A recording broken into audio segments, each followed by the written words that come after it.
예, 시편 107편 23절에서 30절입니다. 서로 교독하시겠습니다. 선척을 바다에 띄우며 큰 물에서 영업하는 자는 여호와의 전사와 그 기사를 바다에서 보나니 여호와께서 명하신즉 광풍이 일어나서 바다 물결을 일으키는도다. 저희가 하늘보다 깊은 곳에 들이니 그 위험을 인하여 그 영혼이 넘는도다. 저희가 이리저리 구르며 취한 자같이 비틀거리니 지각이 혼돈하도다. 이에 저희가 그 근심 중에서 여호와께 부르짖음에 그 고통에서 인도하여 내시고 광풍을 평정히 하사 물결로 잔잔케 하시는도다. 저희가 평온함을 인하여 기뻐하는 중에 여호와께서 저희를 소원의 항구로 인도하시는도다.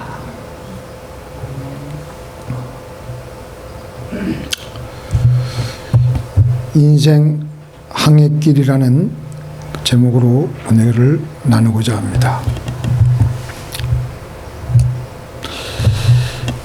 그 지나간 주에 우리 한국에서 열심히 활동하고 있는 탤런트 윤여정 씨가 오스카 영화 대회에서 한국 배우로서는 처음으로 오스카 아카데미 여우주연상을 수상을 했습니다. 20대 중반에 70년도 한 중반쯤 가수 조영남과 결혼하고 미국으로 건너왔지만 얼마 안 있다가 이혼하고 그리고 두 아들만 자기에게 덩그러니 남아있게 되면서 그때부터 이를 악물고 생활전선에 뛰어들어서 열심히 한국으로 이제 가서 이제 다시 탤런트를 복귀해서 일을 하려고 하는데 이 혼녀라는 딱지표가 붙은 그녀에게는 처음에는 쉽사리 문을 잘 열어주지 않았습니다. 그래도 이 윤여정 씨는 이를 악물고 어떤 배역이든 들어오면 맡아서 최선을 다했습니다. 그렇게 해서 40년이 지난 지금 74세가 된 그녀가 그녀를 어느 기획사나 어느 영화사에서나 어느 그 MBC나 KBS에서도 모시고 가려고 애를 쓴다고 합니다. 그리고 지난주에는 드디어 세계적인 영화 대회인 오스카에서 아카데미 오스카 여우주연상을 받게 되었습니다. 인생 역전이 일어나게 된 것을 우리는 목도하게 됩니다. 기원전 6세기에 아테네에 살았던 수학자인 피타고라스가 이 세상에서 제일 중요한 것이 무엇이냐, 인생을 어떻게 살아야 하느냐에 관한 지혜를 가르쳐 주는 것이 가장 중요하다. 우리의 인생은 한 번밖에 못 삽니다. 이해전이 없습니다. 그래서 인생은 이래저래로 끝나는 아주 엄숙한 시합입니다. 이 귀한 인생을 어떻게 하면 성공적으로 항해해서 저 영원한 천국에 무사히 안착할 수 있을까? 이 인생의 바다 그 밑에는 진짜 문자 그대로 인간이 실패한 여러 파편의 조각들이 가라앉아 있습니다. 거친 물결 위에서 우리는 그 파편에 일그러지고 깨어진 그 모습을 종종 볼 수밖에 없습니다. 이런 험악한 세계를 우리는 지나가고 있는 것입니다. 우리 인생은 한 조각의 조그만 배를 타고 망망대해를 헤쳐나가는 것입니다. 인생의 바다를 건너가는 데 있어서 항상 따뜻한 날씨에 순풍이 부는 것만은 아닙니다. 때로는 폭풍우가 몰아치고 사나운 무서운 파도가 내가 탄 작은 바다를 전복시키기도 합니다. 갑자기 암초에 부닥쳐서 난파될 수도 있고요. 어두운 밤에 빙산과 충돌하여 배가 대파되는 경우도 있습니다. 한치 앞을 내다볼 수 없는 것이 인생의 바다입니다. 세상에는 방향을 잃고 이리저리 표류하거나 파손되는 배가 얼마나 많습니까? 시험에 실패한 사람, 사업에 실패한 사람, 가정에 실패한 사람, 건강에 실패한 사람, 인간 관계에서 실패한 사람. 가만히 보면 세상에는요, 성공하는 사람보다 실패하는 사람이 더 많고 승리하는 사람보다 패배하는 사람이 더 많습니다. 어떻게 하면 이 한 번밖에 갈 수 없는 인생의 바다를 안전하게 건너갈 수 있습니까? 시편 107편 23절 24절에 보니까 배를 타고 바다로 내려가서 장사하는 사람들은 주님께서 하신 행사를 보고 깊은 바다에서 일으키신 놀라운 기적을 본다. 이거는 개역 번역이 아니고요, 새 번역입니다.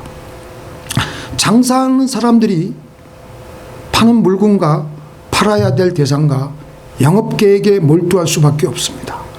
그런데 이들이 가장 중요하게 보아야 될 것은 파도나 물이나 시간이나 자기가 만나야 될 사람들보다도 하나님입니다. 우리의 삶의 자리, 우리의 가정, 우리의 직장에서, 우리가 매일매일 살아가고 있는 일상에서 우리는 어떤 것들보다도 하나님을 그곳에서 보아야 됩니다. 하나님은 거기서 일하시고 거기서 하나님 당신 자신을 드러내십니다. 하나님은 우리의 모든 삶의 일상에서 우리와 함께 계시며 우리와 같이 가기를 원하십니다. 배를 띄우는 자는 배에서 하나님을 만나고 큰 물에서 일하는 자는 깊은 물에서 하나님을 봅니다. 천문학자는 그 별을 보면서 하나님을 보게 되고요, 집을 짓는 자는 집을 짓는 과정 속에서 땀 흘리는 순간들 속에서 하나님을 경험하게 됩니다. 가정주부는 집안일 속에서 하나님을 봅니다. 사업을 하는 사람은 치열한 사업터의 그 경쟁터에서 하나님을 봅니다. 우리는 우리의 삶의 현장, 우리가 살아가는 그 일상에서 안 풀리는 문제 속에서 하나님을 보게 되고 하나님을 만나게 됩니다. 하나님은 하나님을 보고 하나님과 함께 동행하는 사람들을 이끌고 나가십니다. 그래서 우리는 예수 동행 일지를 써내려가며 하나님과 함께 일상을 살아가려고 애를 쓰고 있는 겁니다. 지금 우리는 우리의 삶 속에서 하나님을 봐야 됩니다. 그래야 우리는 우리의 인생 항해길을 좌초하지 않고 성공적으로 건너갈 수가 있습니다. 때때로 우리는 내 마음에 엄청난 파도가 다가오며 그래서 두려움과 불안과 염려가 우리를 엄습할 때가 있습니다. 이 거대한 인생의 대양에서 그것은 나 자신만을 바라보기 때문입니다. 인생 항해길에서 가장 중요한 것은 내가 더 준비하고 노력하고 더 잘 살려고 더 가지려고 하는 것이 아니라 하나님을 보며 따라가는 것입니다. 그렇게 되면 우리는 우리의 인생 항해길 성공적으로 건너갈 수가 있습니다. 나와 함께 하신 하나님, 그분께서 나를 인도하실 겁니다. 칠흑같이 어두운 인생 바닷길을 그분은 나를 인도하실 것입니다. 한 걸음씩 한 걸음씩. 오늘 말씀 보겠습니다. 주님의 말씀은, 같이 읽겠습니다. 주님의 말씀은 내 발의 등불이요 길이 내 길의 빛이라. 주님의 말씀은, 내 발의 등이라는 말씀은 그냥 건성으로 넘어가기 쉬운 말씀이지만 주의 말씀이 내 허리에 있으면 한 걸음이 아니라 한 10걸음, 5걸음, 6걸음, 7걸음, 8걸음 볼 수 있습니다. 그런데 주님의 말씀은 내 발 위에 있습니다. 그렇기 때문에 바로 다음 나갈 걸음밖에 알 수가 없습니다. 그래서 다음 걸음 우리는 한 걸음씩 한 걸음씩 보며 주님의 인도를 받으며 걸어가는 것입니다. 또 주님은 나에게 빛이라는 것은 내가 살고 있는 세상은 칠흑같이 어두운 곳이라는 것입니다. 우리 어느 성가의 곡이 있지 않습니까? 빛 대신 주 내 길 인도하시네. 주님의 말씀만 의지하고 나가는 겁니다. 우리 신명기 29장 29절 한번 같이 읽어볼까요? 감추어진 일은 우리 하나님 여호와께 속하였거니와 나타난 일은 영원히 우리와 우리 자손에게 속하였나니 이는 우리에게 이 율법의 말씀을 행하게 하려 하심이니라. 이 세상에는 우리에게 감추어진 일, 알 수 없는 일들, 이런 것들이 많습니다. 그 일들을 우리는 일일이 알아내려고 할 필요가 없습니다. 그것은 하나님께 속한 것이기 때문입니다. 그런 것들 때문에 우리는 우리의 시선이 계속 분산되고 하나님께 대한 믿음을 포기하고 나가면 안 됩니다. 그런 것들은 하나님께서 우리의 유익을 위해서 일부러 지금 감추어 놓으셨습니다. 그것은 하나님께 속한 일입니다. 우리가 오직 관심을 기울여서 해야 될 일은 지금 우리에게 나타난 일, 지금 하나님께서 나에게 주신 하나님의 말씀을 성령님께서 조명해 주시면 그 말씀대로 우리는 따라서 살아가면 됩니다. 지금 당장 내 앞에 놓여 있는 하나님의 말씀대로 순종할 때 우리는 이 칠흑같이 어두운 세상을 뚫고 헤쳐나갈 수 있습니다. 우리는 우리에게 이미 명확하게 드러난 하나님의 말씀대로 살아가면 되는 것입니다. 항상 기뻐하며 쉬지 않고 기도하며 범사에 감사하며 하나님을 바라보며 나아가는 것은 우리가 해야 될 명확한 일입니다. 다윗은 시편 23편에서 그렇게 사울 왕에게 쫓겨다닐 때 죽음의 위기 속에서 굶주림의 그 결핍 속에서 그는 캄캄한 세상을, 감추어진 세상을 볼 수밖에 없었습니다. 왜 나에게 이런 고난이 닥칠까?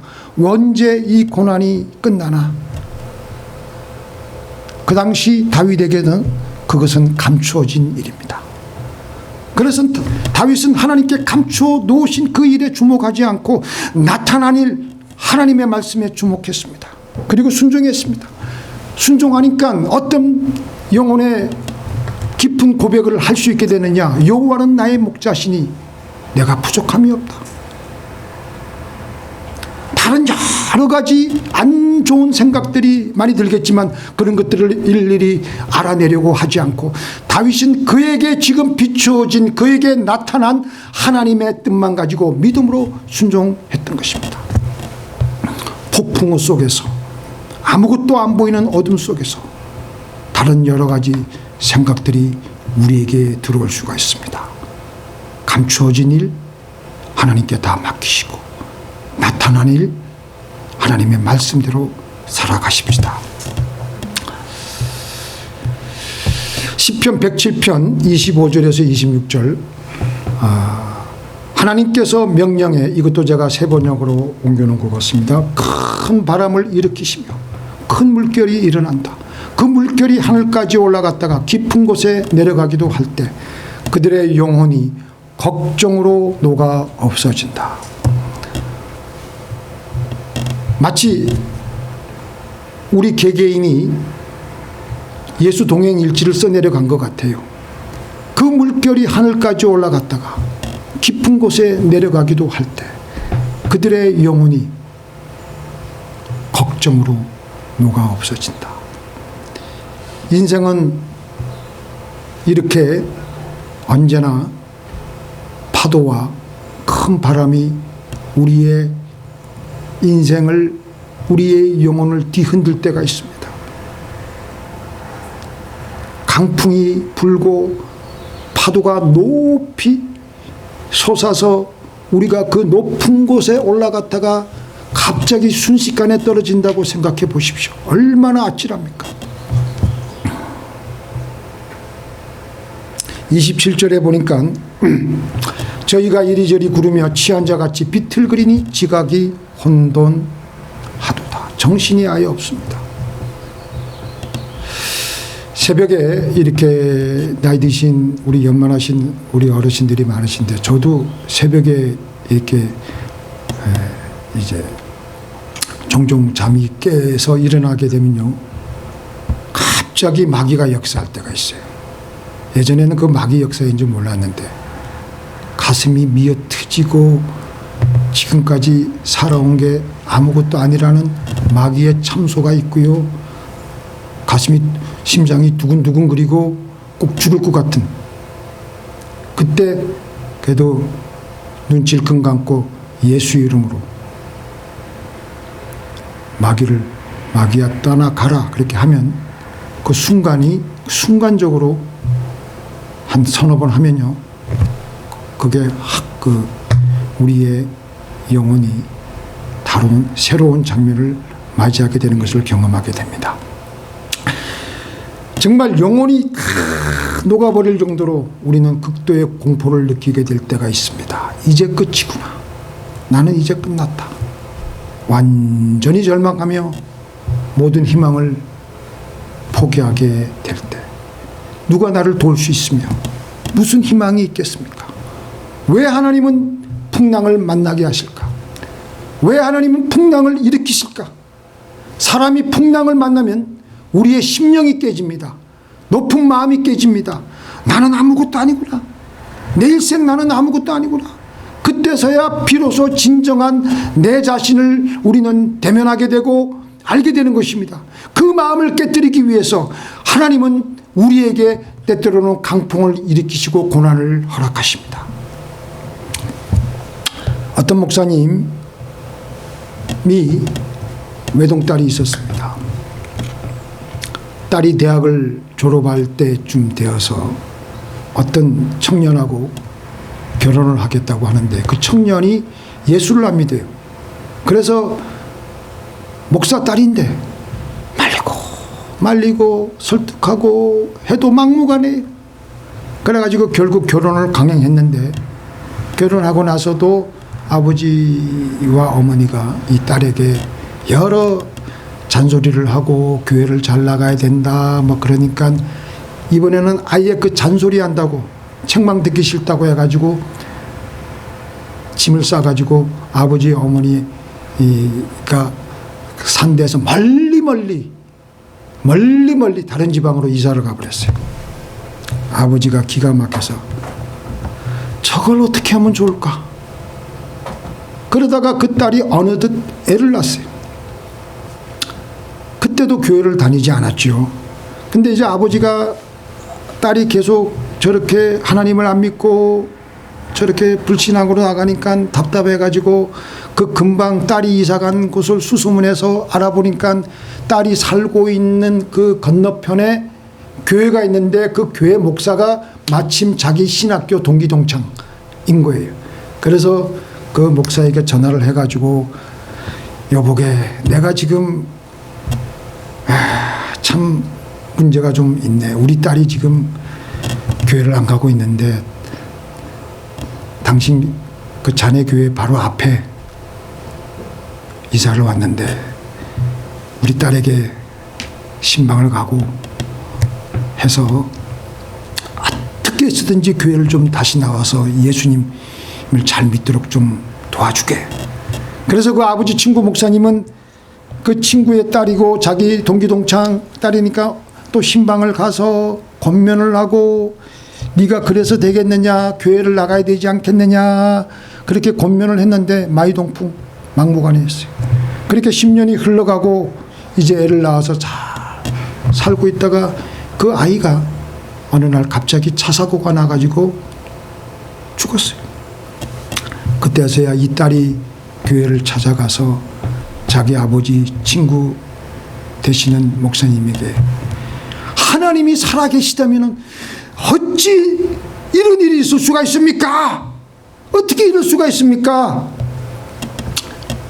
몸부림을 치며 울부짖는 거예요.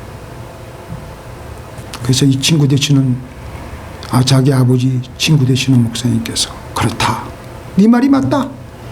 네가 하나님을 멀리 떠났는데 너를 다시 돌아오게 하기 위해서 성전에 네가 나와서 기도해야 되겠고 이렇게 교회를 나와야 되겠는데 정말 정령 이방법밖에 없더냐. 이제야 내가 기도하러 나오지 않더냐. 이제야 네가 성전에 교회에 나오지 않느냐. 이 딸은 자기 친구 아버지 되시는 목사님의 그 말에 아무런 항변을 할 수가 없었어요.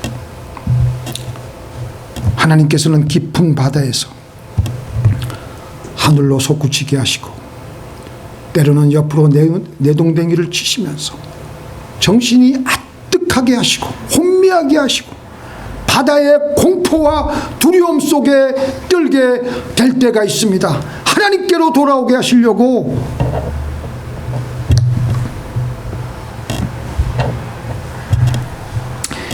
같이 읽겠습니다. 이에 저희가 그 근심 중에 여호와께서 부르짖음에 그 고통 중에서 인도하여 내시고 강풍을 평정히 하사 물결로 잔잔케 하시는도다. 그래서 오직 하나님만이 나의 구원자이심을 하나님은 택한 백성에게 드러내시는 것입니다. 우리는 태어날 때부터 나도 모르는 사이에 인생 항해가 시작되었습니다. 그런데 그 인생 항해길은 혼자 가는 것이 아니고 하나님과 함께 동행한다는 것을 깨닫는 것은 사람마다 다 다릅니다. 어떤 사람은 인생의 봄에 일찌감치, 어떤 사람은 인생의 여름에, 어떤 사람은 인생의 가을에, 어떤 사람은 인생의 심지어는 겨울에 그것을 깨닫습니다. 그런데 주님으로 인해서 내가 여기까지 왔다는 것을 알게 되는 순간 하나님의 은혜를 알게 됩니다.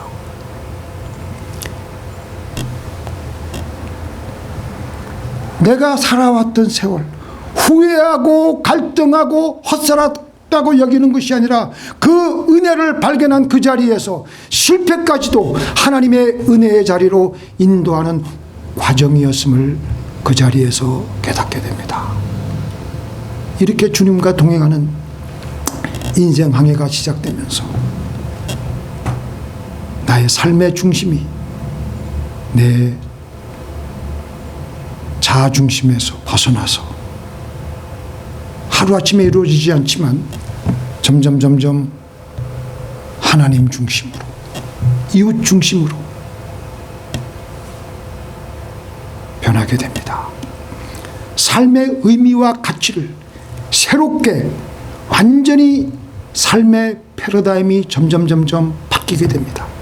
이전과는 차원이 다른 너무나도 만족스러운 삶, 행복한 삶, 은혜의 삶이 시작되는 것입니다. 김영석 교수가 그 말씀했습니다. 지금 103살이죠. 그분이 60세부터 75세가 가장 인생의 황금기였다고. 은혜의 자리를 발견한 것입니다. 어떤 폭풍우가 와도, 어떤 파도가 그를 덮치려고 해도 흔들리지 않고 하나님께 그저 감사할 뿐입니다. 하나님과 동행하기 때문에. 이렇게 우리는 풍랑을 만날 때에 더 깨어지게 되고 하나님을 더욱더 새롭게 알게 되면서 하나님과 가까워지게 되고 평정을 찾게 되며 소원의 항구로 나아가는 것입니다. 주님은 우리를 저 영원한 천국의 육지로 무사히 접어나게 해주시는 것입니다. 이 땅에서 우리의 사명을 다 마치고 마지막 숨을 거둘 때에 우리가 애지중지했던 것들, 내 인생의 성공, 내 인생의 업적, 내가 지금 가지고 있는, 소유하고 있는 것들, 그 순간이 되면요, 우리 손에 그런 것들은 모래알처럼 순식간에 내 손을 떠나서 사라지게 됩니다. 그러나 그때 우리에게 유일하게 남는 것은 그동안 하나님을 사랑하며 이웃을 사랑하며 살아왔던 흔적들은 우리의 영혼에 남게 됩니다. 왜냐? 사랑만이 영원하기 때문입니다. 그래서 사람들은 마지막 죽음의 순간을 두고 후회합니다. 내가 그때 좀 더 그 사람을 사랑했더라면, 내가 좀 더 그때 그 사람을 그 순간에 용서했더라면, 내가 그때 좀 더 하나님을 더욱더 충성하고 더욱더 잘 섬겼더라면, 내가 그때 더 하나님의 일을 더 했더라면, 우리의 인생 항해길 하나님과 손잡고 동행하며 하나님을 사랑하며 이웃을 사랑하며 나아가십시다. 그 사랑은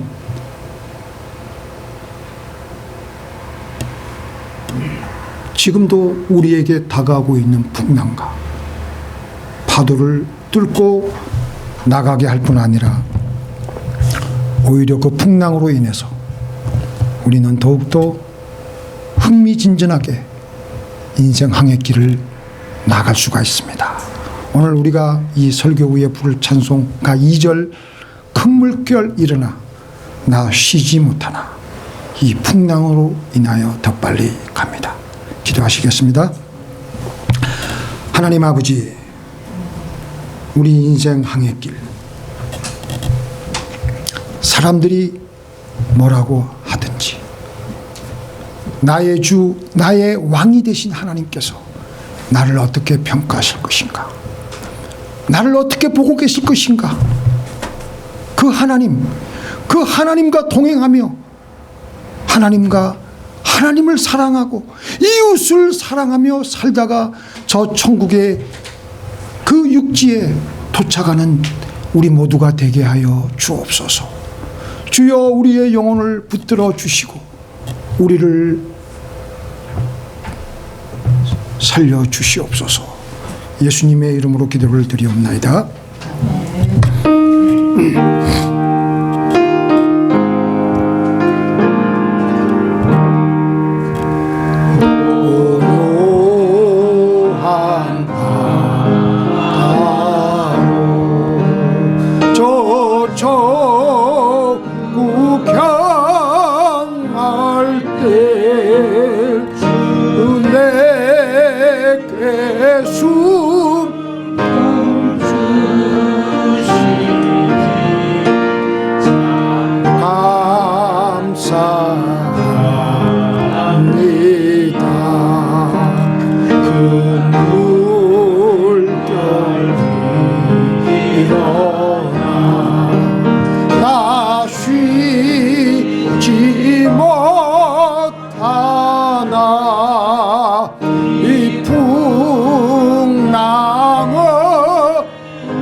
내 몸이